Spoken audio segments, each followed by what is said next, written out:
और फिर नौकरी खो गई हमारी, छीन ली इसी मोदी सरकार ने कि अगर आप हमारे खिलाफ बोलोगे तो हम परमानेंट नहीं करेंगे, वो भी आरएसएस और बीजेपी के खिलाफ।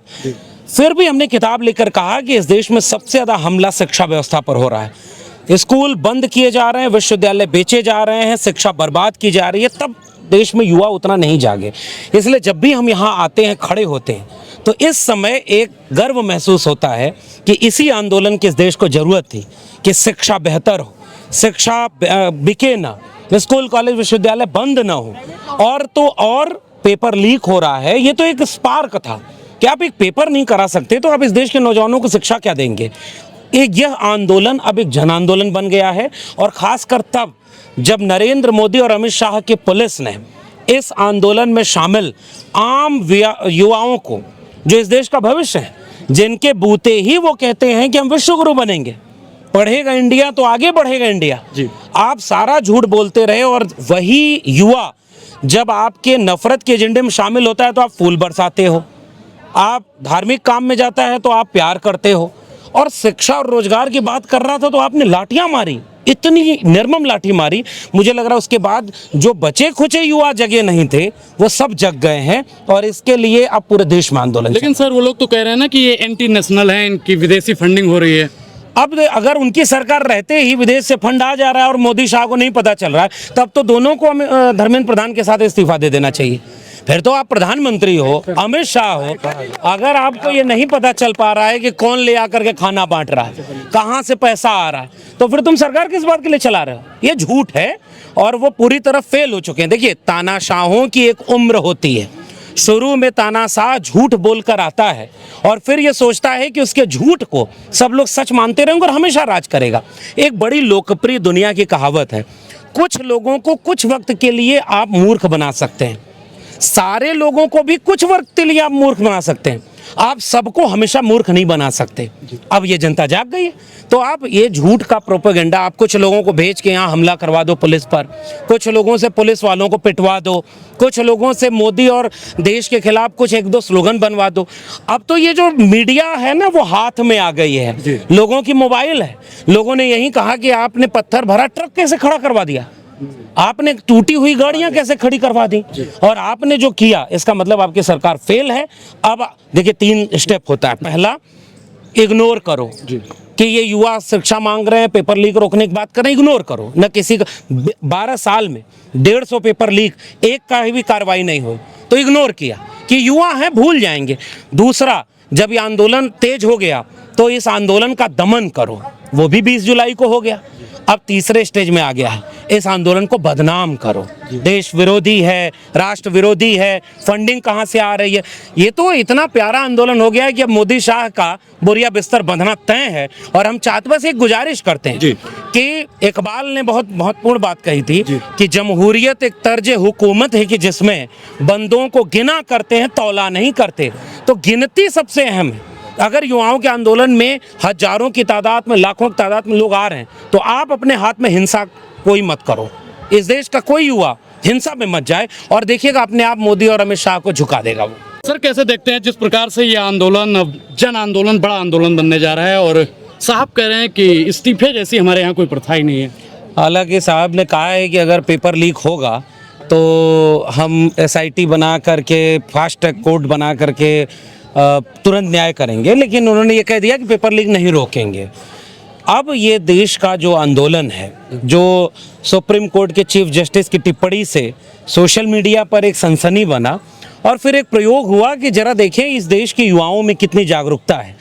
हमारे जैसे लोग तो इस बात से ही बहुत खुश हैं कि पिछले 10 साल से इसी जंतर मंतर पर जाने कितनी बार दिल्ली विश्वविद्यालय के शिक्षकों का आंदोलन हो, या देश में जब नई शिक्षा नीति आई हो तब हम स्कूल कॉलेज विश्वविद्यालय बंद किए जा रहे हो, फीस बढ़ाई जा रही हो, नौकरी खत्म हो रही हो, कितनी बार आके कहते थे। लेकिन सर, यहाँ पे गरम दल और नरम दल की बात की जा रही है। एक दल वो है जो यहाँ पे शांतिपूर्ण तरीके से प्रदर्शन कर रहा है, दूसरा दल वो है जिनके हाथों में भगत सिंह की तस्वीर है और वो आंदोलन करके संसद की ओर जाना चाहता है। संसद में जो लोग बैठे हुए हैं हमारे वोट से, वो लोग संसद की ओर जाने क्यों नहीं दे रही? देखिए, संसद भवन, संसद चलो एक प्रतीकात्मक नारे होते हैं। एक जमाने में था दिल्ली चलो, तो दिल्ली पर कब्जा करने के लिए नहीं होता था। किसानों ने दिल्ली आने की कोशिश की तो आपने कीलें लगवा दी, उसके बाद अब शिक्षक और छात्र बोलते थे तो अर्बन नक्सल कहते थे। ये वही जंतर मंतर है जहां हमने एनईपी के खिलाफ कितनी बार प्रदर्शन किया कि स्कूल बंद हो रहे हैं। आज को पता है 1.5 लाख से ज़्यादा सरकारी स्कूल बंद हो गए। 1.5 लाख विश्वविद्यालयों को लोन पर चला रही है मोदी सरकार, सिलेबस बदल रही है। तब तो आपने इस पर कोई बात नहीं की। इसलिए अब आक्रोश है, आक्रोश कई रूप में आता है। वो एक प्रतीकात्मक चीज़ है कि भाई जंतर मंतर चलो, भाई संसद चलो, हमारी आवाज़ तो संसद तक पहुँचे, और इसलिए वो प्रतीक रूप में कहता है। और भगत सिंह, बाबा साहब अम्बेडकर, ये तो हर दौर में लोगों के आइकॉन रहे हैं और भगत सिंह से लोग सीखते हैं बेखौफ होना। मैं यहीं आपके जंतर मंतर से मुंबई की उस लड़की को भी एक क्रांतिकारी सलाम कहूँगा, धन्यवाद कहता हूँ, जो पुलिस वैन के आगे अकेली खड़ी हो गई। उसके हाथ में न कोई पत्थर था न कोई लाठी थी। वो जो बेखौफ युवा है वही इस देश का भविष्य है। तो अब वो लड़ेगा, अपने ढंग से लड़ेगा और अपनी ताकत से बाबा साहब का संविधान हाथ में लेके लड़ेगा। लेकिन सर उनको दहशतगर्द कहा जाता है, कह रहे हैं कि जंतर मंतर पर जो आ रहे हैं ये दहशतगर्द हैं, ये देश के प्रधानमंत्री की सुरक्षा के लिए खतरा है। हमारे गांव से सुबह फोन आया कि जितना सब पुलिस वाला लाठी मारा है उनसे बड़ा दहशतगर्द कौन होगा। ये जो लाठी यहाँ चली है ना, आप देखिए कितने तरह के हमले हुए हैं लड़कियों के ऊपर, बेटियों के ऊपर। बेटी पढ़ाओ बेटी बचाओ, नारी शक्ति वंदन अधिनियम ले आ रहे थे महिलाओं के हक में। और अब बेटी के लिए क्या क्या हो रहा था। पुलिस वाला आगे थप्पड़ मार रहा है, माँ के सामने बेटी को बेरहमी से पीट रहा है, और एक पुलिस वाला डंडा मार रहा है। ये जो हो रहा है, इस पर दिल्ली पुलिस ने माफी मांगी। ये अपने आप गांव गांव में लोगों को ये दृश्य देख करके रोंगटे खड़े हो गए और वो कह रहे हैं कि ये है असली युवा, ये है देश को बचाने वाला आंदोलन। लेकिन सर आपने देखा होगा चौतरफा देश के युवा आ रहे हैं, लेकिन उनको तो कोई फर्क ही नहीं पड़ रहा है। नहीं, उन तानाशाहों को यही लगता है कि उनकी कुर्सी कभी कोई नहीं छीन पाएगा। बहुत बड़े बड़े तानाशाहों की कुर्सी चली गई युवाओं के आंदोलन को लेकर के। ये वही युवा हैं जिनको कल को वो हिंदू, आज बड़ा मुंबई में एक रेलवे स्टेशन पर नारा लोग लगा रहे थे, जब जब मोदी डरता है हिंदू मुस्लिम करता है। इतना बढ़िया नारा उन्होंने लगाया कि जब जब वो डरता है तो हिंदू मुसलमान करता है। अब तक इनको लगा था ये युवा एक नहीं होगा, ये आपस में लड़ता रहेगा, कभी जातियों में बांट के, कभी धर्म में बांट के। पहली बार कलम किताब के लिए आ गया। तो हमें लगता है कि अब ये कुर्सी उनकी डगमगा रही है, वरना संसद में आते दोनों सीना तान के ऐसे ऐसे बोलते ना मोदी जी, एक अकेला सब पर भारी, और एक इस्तीफा देना उनके लिए हो गया भारी। तो आज तो सामने नहीं आ रहे, ट्वीट किया उस पर छिछाल इधर हो गई। तो बुरी तरह सरकार घिर चुकी है। हमने वो आंदोलन नहीं देखा जिसमें जेपी ने नारा लगाया था संपूर्ण क्रांति, सच कहना अगर बगावत है तो समझो हम भी बागी हैं। हमने अपनी आंखों से वो नारा नहीं देखा, हमने अपने आंखों से जंगे आज़ादी नहीं देखी, लेकिन हमने ये आंदोलन देखा। आने वाली पीढ़ियों को हम बताएंगे कि जब लक्ष्मण यादव जैसा एक प्रोफेसर आदमी सच बोलने के लिए नौकरी से निकाला गया, तब भी वो चुप नहीं रहा, प्रोफेसर की डायरी लिख करके बोलता था कि स्कूल कॉलेज विश्वविद्यालय बचा लो।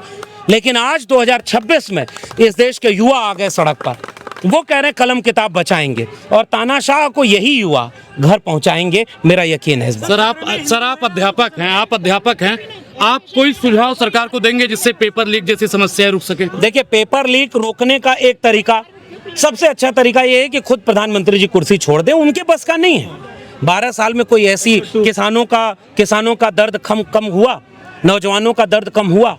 कोई मोर्चा ऐसा बता दें जिस पर यही मोदी सरकार ने कहा था ना, हर साल 2 करोड़ रोजगार देंगे। डिग्री जिसकी फर्जी हो वो युवाओं के डिग्री का कीमत नहीं समझता, जो झूठ बोलता हो वो इन ईमानदार बच्चों को। मैं इलाहाबाद में पढ़ा हूँ भाई, आप आज जिसका नाम प्रयागराज है, 10 बाई 10 के कमरे में बच्चे रहते हैं, और ऐसी हालत में रहते हैं जहाँ आम आदमी ढंग से रह न पाए। और पूरे उत्तर प्रदेश और पूर्वांचल से, पूरा इधर से गरीब घरों के बच्चे जाते हैं, कम खाते हैं, बुरी हालत में रहते हैं, और दिन रात एक करके पढ़ते हैं ताकि अगर मुझे नौकरी मिल जाएगी तो पीढ़ियों का मुझे गुलामी, पीढ़ियों का दर्द कम कर देंगे। आपने पेपर नहीं कराया तो आप क्या सरकार चला रहे हो? इसलिए वो सड़क पर आ गया। अब यही लग रहा है कि शिक्षा रोजगार से बढ़िया आंदोलन देश में दूसरा कोई नहीं हो सकता। अब इनकी कुर्सी जाएगी, हमें ऐसा यकीन है। बस इस आंदोलन को बदनाम होने से और इस आंदोलन को भटकने से बचा लेना। लेकिन सर मेन स्ट्रीम मीडिया के लोग आके तो यहाँ पे दिखाते हैं कि ये बच्चे फर्जी हैं, ऐसा होता है। वो अगर मेन स्ट्रीम मीडिया आपके आंदोलन का समर्थन करे तब आपको डरना चाहिए। अगर वो आपके आंदोलन के विरोध में है तो इसका मतलब आप मानिए कि आपका आंदोलन सही जगह पर है। जो टेलीविजन चैनल इस्लामाबाद कराची कब्जा कर चुका हो, जो टेलीविजन चैनल आप नारियल उड़ा रहा हो, जो टेलीविजन चैनल झूठ बोलता हो, जो टेलीविजन चैनल मोदी और अमित शाह की सरकार को बचाने में दिन रात लगा हो, दुनिया में भारत की बेइज्जती होती गई। अमेरिका से लेकर तमाम जगह पर सरेंडर होते गए मोदी जी, उन्होंने कोई शो नहीं किया। महंगाई, बेरोजगारी, किसी मुद्दे पर वो नहीं बोले। अगर इस आंदोलन का समर्थन वो टेलीविजन चैनल वाले करते तो मुझे दुख होता कि इसका मतलब ये आंदोलन सही दिशा में नहीं है। मोदी, अमित शाह, आरएसएस समर्थक कोई भी आंदोलन का समर्थन कर दे तब आंदोलन पे मुझे संदेह है। अगर वो इसके खिलाफ हैं तो मैं खुश हूं कि टीवी चैनल वाले अगर कह रहे हैं कि ये खराब आंदोलन है, इसका मतलब यही देश का सबसे सच्चा आंदोलन होगा। सर, जो लोग मोदी का परिवार लिख रहे थे उसमें भी कुछ लोग हैं जो मोदी के परिवार थे, मोदी के परिवारों पर लाठी चलाई गई। हाँ, दिल्ली में घर टूट रहा था, एक महिला रो रही थी कि मैंने बीजेपी को वोट दिया। ये जितने लोगों का घर टूटता है वो लोग आकर के मुझसे कहते हैं कि भाई तुमने बीजेपी को वोट दिया, तुम बीजेपी के नेता हो। तो कहा मेरा भी घर टूट गया। वो नवाज देवबंदी का शेर सबको याद रखना चाहिए। हमने देश भर के मंचों पे कहा, जलते घर को देखने वालों, फूस का छप्पर आपका है, आग के पीछे तेज हवा है, आगे मुकद्दर आपका है। उनके कत्ल पे मैं भी चुप था, मेरा नंबर अब आया, और मेरे कत्ल पे आप भी चुप हो, अगला नंबर आपका है। तो ये जो नीट का पेपर लीक हुआ, ये पार्टी देखकर हुआ था कि कांग्रेस सपा वालों का, आम आदमी पार्टी वालों का होगा, भाजपा वालों का नहीं होगा। बच्चे तो उनके भी पढ़ते हैं। ये स्कूल अगर बंद होगा तो भाजपाइयों के बच्चे भी नहीं पढ़ पाएंगे।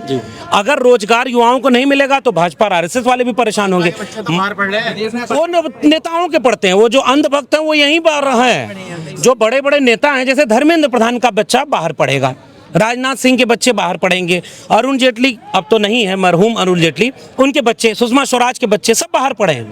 भारत में किसका बच्चा पढ़ेगा? गरीब का, कमजोर का।